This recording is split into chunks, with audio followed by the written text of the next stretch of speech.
அனைவருக்கும் வணக்கம். இதில் இருக்கிற ஓலைச்சுவடிகள் எல்லாம் நான் யூடியூப்பில் பதிவிடுறதும் இப்போ புத்தகம் எழுதி கொண்டிருக்கேன். அதுக்கும் அதில் இருக்கிற விஷயங்களும் எந்த மாணவர்களுக்கு நிலம் படிக்கும் மாணவர்களுக்கு நான் கற்பிக்கிறதுக்காகவும் தேர்வு செய்து எடுத்து வைத்த ஓலைச்சுவடிகள். உங்களுக்காக ஒரு 60 கட்டு ஓலைச்சுவடி தேர்வு செய்து எடுத்து வச்சிருக்கிறேன். இதில் பாருங்க, இந்த ஓலைச்சுவடி இதில் இருக்கிற பிரயோகத்தை நீங்கள் முழுமையாக படித்தாலே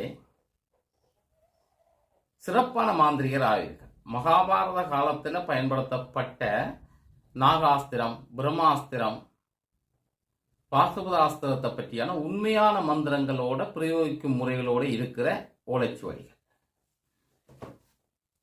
இதுவும் ஒரு கடுமையான ஒரு பிரயோக மந்திரம். இப்படி இதில் இருக்கிறது எல்லாமே உண்மையான மந்திரிக முறைகள். நீங்கள் சிறப்பாக என்னிடம் கற்றுக்கொண்டால் எல்லாமே வஞ்சகம் இல்லாமல் மறைக்காமல் தருவேன். இதுவரை யாருமே இப்படி யாருக்கும் கொடுத்ததில்லை.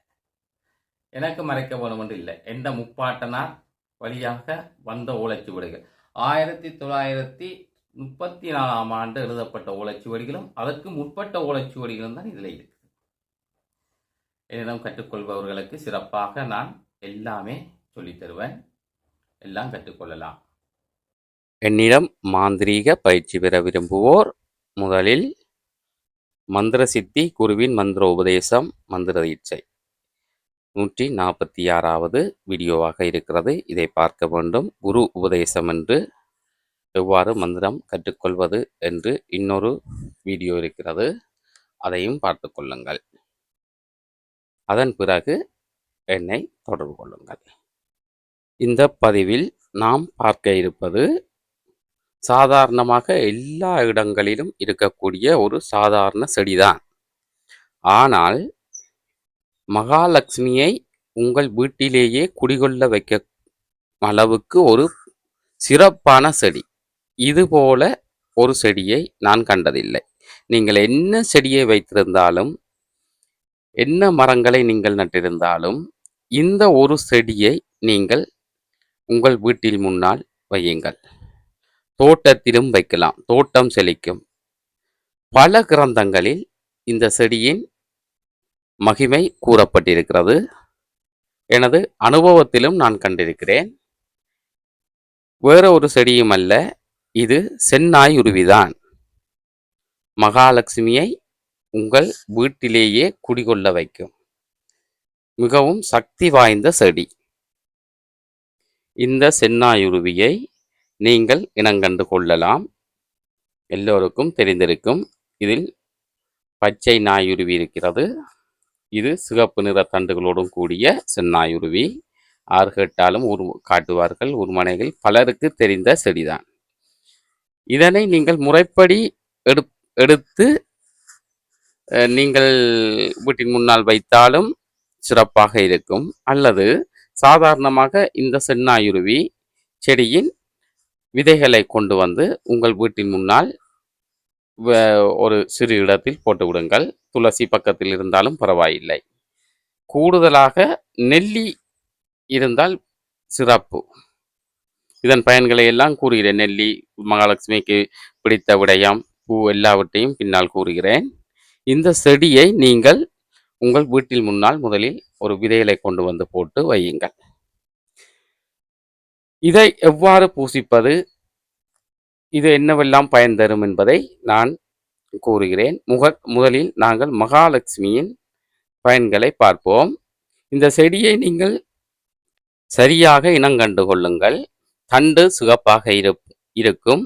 அடித்தண்டு வேரிலிருந்து வரும் தண்டு நல்ல சிவந்த நிறமாக இருக்கும்.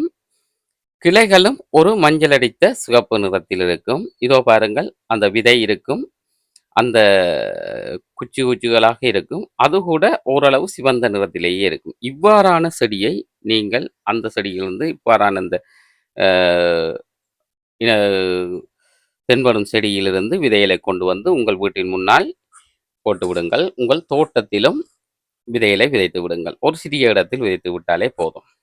இந்த செடி நல்ல சாணகம் எல்லாம் போட்டு வைத்தால் விரைவிலேயே வளர்ந்துவிடும்.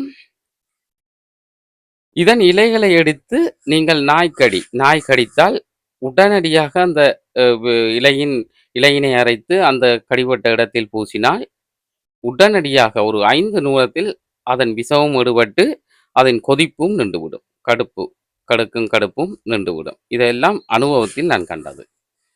மற்றது இதன் தண்டை எடுத்து நீங்கள் பல்லுகள் தீட்டிக் கொண்டு வந்தால் நல்ல ஒரு வசியம் ஏற்படும். இதை முறைப்படி நீங்கள் எடுத்து பயன்படுத்தினால், சாப நிவர்த்தி செய்து முறைப்படி எடுத்து பயன்படுத்தினால் இன்னும் 100 மடங்கு சிறப்பாக இருக்கும். தோட்டம் நன்றாக செழித்து வளரும். நான் இதில் கண்டது. இதன் வேரை எடுத்து நீங்கள் வேரை சாப நிவர்த்தி செய்து எடுக்க வேண்டும். சாப நிவர்த்தி செய்து எடுத்து நீங்கள் உங்கள் தோட்டத்துக்கு நீர் இறைக்கும் பொழுது அந்த வாய்க்காலில் கட்டிவிடுங்கள். அந்த வேரை தழுவிக்கொண்டு அந்த நீர் சென்று உங்கள் பயிர்களுக்கு நீங்கள் பயிரிட்டிருக்கும் இடங்களுக்கு அந்த நீர் பாயுமானால் இரட்டிப்பான விளைச்சலை அது தரும். இது அனுபவத்தில் கண்ட உண்மை. நீங்கள் தோட்டத்தின் நடுவில் செடியை சாப நிவர்த்தி செய்ததற்கு பிறகு அப்படியே விட்டு விடுங்கள். நீங்கள் வேறு எதுவும் செய்ய தேவையில்லை. சாப நிவர்த்தி மட்டும் செய்தால் போதும். அந்த இடத்தில் தோட்டம் மிக செழிப்பாக இருக்கும். இது அனுபவத்தில் நான் கண்ட உண்மை. இதுக்கு மந்திரங்கள் இருக்கிறது. அந்த மந்திரத்தை சொல்லி நீங்கள் பயன்படுத்தலாம். ஒவ்வொரு நாளும் நீங்கள் நீரேற்றி கொண்டு வர வேண்டும். பின்னால் மந்திரங்கள் தருகிறேன். இது மகாலட்சுமியை உங்கள் வீட்டிற்கு அழைத்து வரக்கூடிய ஒரு நல்ல செடி. இது போல ஒரு சிறந்த ஒரு செடியை நான் கண்டதில்லை. மற்ற பல செடிகள் பலவிதமாக இருந்தாலும் அதற்கு ஒவ்வொன்றும் வேறு பிரச்சனைகளை ஏற்படுத்தும். ஆனால் இந்த சென்னாயுருவி நன்மையை மட்டும்தான் செய்யும். வேறு எதுவும் செய்யாது. வசியம் ஏற்படுத்தும், குடும்ப ஒற்றுமை ஏற்படுத்தும், மகாலட்சுமி கடாட்சத்தை உருவாக்கும், மோகினி வசியங்கள் எல்லாமே ஒரு வசியத்தன்மைக்கு மட்டும்தான் இந்த செடி பயன்படும். மகாலட்சுமி வசியத்திற்கு மிகவும் சிறந்த செடி. துளசி செடியை விட இதை நீங்கள் வைத்து பாருங்கள். உங்களுக்கு சரியான ஒரு நல்ல பயன் கிடைக்கும். இப்பொழுது நாங்கள் மகாலட்சுமியை பற்றி சிறு குறிப்புகள் பார்ப்போம். மகாவிஷ்ணுவுக்கு பிடித்தது துளசி. ஆனால் மகாலட்சுமியே வாசம் செய்வது இந்த சென்னாயுருவியில். மகாலட்சுமி சென்னாயுருவியில் வாசம் செய்தால் அவ்விடத்தை நோக்கி மகாவிஷ்ணு தானாக வருவார். மகாவிஷ்ணு மகாலட்சுமி இருக்கும் இடத்திற்கு ஆஞ்சநேயரும் வருவார். இதனால் நீங்கள் சென்னாயுருவியை வைத்தால் மிகவும் சிறப்பு. அத்தோடு மகாலட்சுமி வாசம் செய்யும் நெல்லி மரத்தையும் நீங்கள் இதன் அருகில் வைத்து பராமரித்து வரலாம். இம்மகாலட்சுமி வாழை இலை, மாவிலை, எலும்பிச்சம்பழம் இவற்றில் வாசம் செய்கிறார். இதனால்தான் சுபகாரியங்களில் வாழை இலை, மா இலை, எலும்பிச்சம்பழம் போன்றவை பயன்படுத்தப்படுகிறது. தலைமுடியின் முன் வகுடில் மகாலட்சுமி வாசம் செய்கிறார். இதனால்தான் திருமணமான பெண்கள் முன்வகுடில் குங்குமமிட்டு கொள்கிறார்கள். தீபாவளி அன்று அதிகாலையில் மட்டும் மகாலட்சுமி நல்லெண்ணெயில் வாசம் செய்கிறார். யானையின் முகத்திலும் குதிரையின் முகத்திலும் மகாலட்சுமி வசிக்கிறாள். மங்களத்துக்கெல்லாம் மங்களம் என்று அறியப்படும் இம்மகாலட்சுமி சாதாரணமாக இந்த சென்னாயுருவியில் வாசம் செய்கிறாள். அவளுக்கு பிரியமான பூ மகாலட்சுமி வாசம் செய்யும் பூ செந்தாமரை பூவாக இருந்தாலும் அவள் தனக்கு பூசைக்கு ஏற்றுக்கொண்டு பிரியமாக ஏற்றுக்கொள்கின்ற அந்த பூ செவ்வந்தி பூ, சாமந்தி பூ எனப்படும் இந்த செவ்வந்தி பூதான் மகாலட்சுமி பூசைக்கு உகர்ந்தது. மிகவும் விருப்பத்துடன் மகாலட்சுமியால் ஏற்றுக்கொள்ளக்கூடிய பூ. இந்த பூவை நீங்கள் எடுத்து சிவந்த செவ்வந்தி பூவாக இருந்தால் மிகவும் நல்ல எடுத்து நீங்கள் அந்த சென்னாயுருவி செடிக்கு அர்ச்சனை செய்யலாம். ஆதிசங்கரருக்கு ஒரு ஏழை பெண்மணி துவாதசி திதியன்று நெல்லிக்கனியை தானம் செய்தாள். அதனால் அப்பெண்மணிக்கு ஆதிசங்கரர் கனகதாரா மந்திரத்தை அந்த சுலோகத்தை பாடி மகாலட்சுமியிடமிருந்து மிகப்பெரும் செல்வங்களை அப்பெண்மணிக்கு வழங்கினார். அதுபோல நீங்களும் சென்னாயுருவியின் அருகில் நெல்லி செடியை நெல்லி மரத்தை நீங்கள் நாட்டலாம். நாட்டி கனகதாரா மந்திரத்தை நீங்கள் உச்சரித்து கொண்டு வரலாம். மகாலட்சுமி இந்நெல்லி மரத்தில் வாசம் செய்வதால் நீங்கள் துவாதசி அன்று நெல்லிக்கனியை உணவில் சேர்த்து கொண்டால் ஏகாதசி விரதம் இருந்த பலன் கிடைக்கும் என்று கூறப்படுகிறது. சென்னாயுருவிக்கு நீங்கள் இப்பொழுது நான் கூறும் மந்திரத்தை உச்சரித்து ஒவ்வொரு நாளும் நீரூற்றி செவ்வந்தி பூ போட்டு நீங்கள் வணங்கி வந்தால் உங்களுக்கு மிகுந்த செல்வம் சேரும். இதை முறைப்படி எடுக்கும் முறைகள் இருக்கிறது, அதை பின்னால் பார்ப்போம். இப்பொழுது இந்த மந்திரத்தை பார்ப்போம். ஓம் நமோ பகவதோ நெல்லு வருக, அரிசி வருக, பொன்னு வருக, பணம் வருக, குன்னு தெளிக, குளம் தெளிக, மண்ணு தெளிக, மனம் தெளிக, ஈனரில் பிழைச்ச வசாவினை போல அலறி விழிச்சு வருக, சவ்யரும் வருக வருக சுவாமியன் குருவினானை சுவாகம். இந்த மந்திரத்தை நீங்கள் ஒரு 108 தடவை நீங்கள் உச்சரிக்க வேண்டும். இதை முதல் நீங்கள் சித்தி செய்து கொள்ளலாம். சித்தி செய்து கொள்ள முடியாதவர்கள் சாதாரணமாக உச்சரித்து கொண்டு வாருங்கள், மிகுந்த சிறப்பு கிடைக்கும். இதற்கு நீங்கள் ஒரு செப்பு செம்பிலோ அல்லது பித்தளை செம்போ ஒன்று எடுத்துக்கொள்ளுங்கள். அதில் 101 கைக்குத்தரிசி, 101 நெல், பச்சை அரிசி 101 கையில் குத்தி எடுத்த பச்சை அரிசி முனை உடையாமல் இருக்க வேண்டும். இதில் 101 நெல்லு 101 எடுத்துக்கொள்ளுங்கள். அதோடு நீங்கள் செப்பு காசு 1 ரூபாய் போட்டுக்கொள்ளுங்கள். சுவர்ணம் சிறிய தங்கம் ஒரு துண்டு அந்த செம்பினுள் போட்டு மஞ்சளிட்டு திருநூறு சந்தனம் குங்குமமும் கொஞ்சம் கொஞ்சம் நீங்கள் சிறிதளவு சேர்த்து கொள்ளுங்கள்.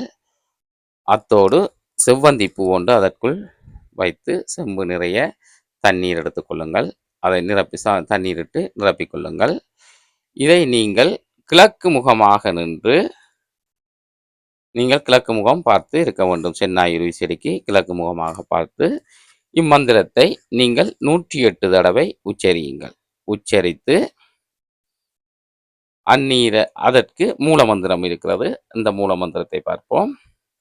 ஓம் கிளியும் சவ்வும் ஐயும் தனதானிய ஸ்வர்ணம் பணம் மம சீக்கிரம் குரு குரு ஸ்வாகா. வேகமாக நீங்கள் மந்திரத்தை ஓம் கிளியும் சவ்வும் ஐயும் தனதானிய ஸ்வர்ணம் பணம் மம சீக்கிரம் குரு குரு ஸ்வாகா இவ்வாறு இம்மந்திரத்தையும் 108 தடவை உச்சரித்து நீங்கள் அந்த தண்ணீரை எடுத்து உங்கள் முகத்தை கழுவிக்கொள்ளுங்கள். வீடு சுற்றி நீங்கள் தெளித்த பின் அந்த நீரை சென்னாயுருவிக்கு ஊற்றிவிடுங்கள். இவ்வாறு நீங்கள் செய்து கொண்டு வர உங்களுக்கு சிறப்பான செல்வ செழிப்பு ஏற்படும். இதை நீங்கள் மூலிகை சாப நிவர்த்தி செய்து கொண்டால் மிகவும் சிறப்பானது. மூலிகை சாப நிவர்த்தி மந்திரம். ஹரியோம் தக்ஷனாயா சகல பாவங்களும் சகல தோஷங்களும் விமோசனாயா ஐயும் கிளியும் சவ்வும் அரியரி சிவாய நம நசிமசி ஸ்வாகா. இவ்வாறு நீங்கள் 108 தடவை மந்திரத்தை உச்சரித்து திருநீரிட்டாலும் சரி, அல்லது முறைப்படி செய்ய வேண்டுமாக இருந்தால் நீங்கள் ஒரு ஞாயிற்றுக்கிழமை இதற்கு கன்னி கழியாத ஒரு பெண் நூத்த நூல், அதாவது பருத்தி பஞ்சை எடுத்து அந்த பெண்ணை நூல் போல திரிக்க செய்து கையால் உருட்டி திரிக்க செய்து அதில் ஒரு விரல் அளவு மஞ்சள் கட்டி நீங்கள் அதற்கு பல முறைகள் இருக்கிறது. நீங்கள் இவ்வாறு சாதாரணமாக செய்யுங்கள். அந்த சென்னாயுருவிக்கு மஞ்சள் எல்லாம் தெளித்து சாம்பிராணி பூவை காட்டி இம்மந்திரத்தை 108 தடவை உச்சரித்து அதற்கு தாலி கட்டுவது போல கட்டியதற்கு பிறகு நீங்கள் ஒரு தேசிக்காய் பழி கொடுத்ததுக்கு பிறகு இச்செடிக்கு நீங்கள் நான் சொன்ன முறையில் மந்திரத்தை உச்சரித்து நீர் தெளித்து கொண்டு வாருங்கள். மிகவும் சிறப்பாக இருக்கும். அது சாப நிவர்த்தி முறை. இது உங்களுக்கு இலகுவாக நான் செய்வதற்கு சொல்லியிருக்கிறேன். முறை பலவாறு இருக்கிறது. அதையெல்லாம் அவ்வாறு நீங்கள் சரியான முறை சாப நிவர்த்தி செய்து கொள்ள வேண்டும் என்றால் மூலிகை சாப நிவர்த்தி செய்யும் ஒருவரிடம் நீங்கள் சென்று அவரை அழைத்து வந்து அந்த செடிக்கு மூலிகை சாப நிவர்த்தியை முறையாக செய்து கொள்ளுங்கள். இதை நான் இலகுவாக நீங்கள் செய்யக்கூடியவாறு சொல்லியிருக்கிறேன். இதற்கு பல முறைகள் இருக்கின்றன. அந்த முறைப்படி செய்ய வேண்டும். நீங்கள் சாதாரணமாக இந்த மந்திரத்தை உச்சரித்து நீங்கள் நீரை தெளித்ததற்கு பிறகு ஓம் நமோ பவதோ நெல்லுவருகரிசி அந்த மந்திரத்தையும் ஓம் கிளியும் சவும் ஐயும் தன்ய சுவர்ணம் பணம் மம சீக்கிரம் குரு குரு சுவாகா இந்த மந்திரத்தையும் உச்சரித்து கொண்டு வாருங்கள். சிறந்த பலன் உங்களுக்கு கிடைக்கும். நாளாந்தம் செய்து கொண்டு வாருங்கள். ஆரம்பத்தில் நீங்கள் ஒரு வளர்பிறை வெள்ளிக்கிழமை ஆரம்பிக்க வேண்டும்.